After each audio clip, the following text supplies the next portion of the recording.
Kamakailan lamang ay nag-viral sa social media ang nasabi nga pong photo nila Bea Alonzo at the president of Pure Gold na si Vincent Co. Hindi na nga lingid sa kaalaman ng marami ang nasabi nga pong relasyon ng dalawa. At ngayon ay open na nga sila Bea Alonzo at Vincent Co. Tila hindi sa anumang talk show or sa anumang post ang pagbabahagi o pagkumpirma nila Vincent Co at Bea Alonzo ng kanilang relasyon. Dahil spotted nga ang dalawa at very supportive ang nasabi nga pong Pure Gold president na si Vincent Co sa nasabing Pure Gold concert, Pinoy concert or OPM concert. Spotted kasi ang dalawa, Bea Alonzo and Vincent Co na magkasama sa nasabing concert. At hindi lang yan, dahil hindi lang sila nanood.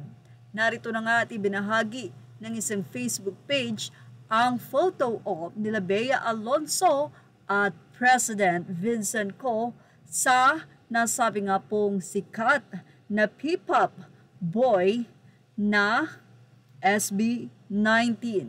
Yes, ibinahagi nga ang nasabi nga pong photo with Bea Alonzo, Rico Blanco sa SB19 kung saan ay parte nga po si Rico Blanco ng nasabi nga pong concert, OPM concert na iyon.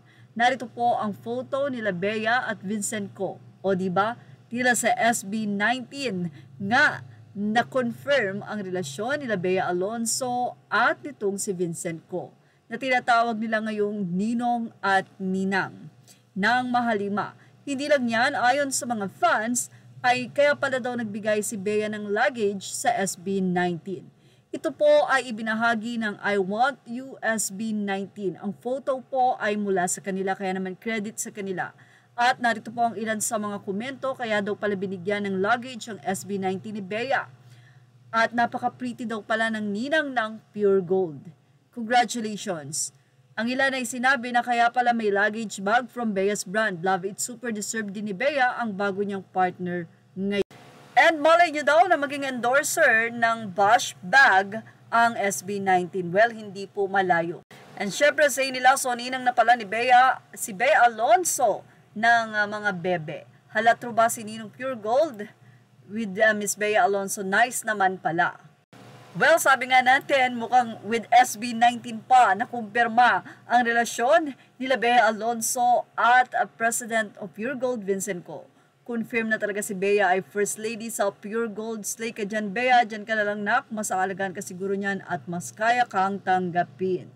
Mukhang mas madadalas ngang makasama ng SB19 si Bea dahil na rin sa pagiging endorser ng nasabing grupo ng Pure Gold.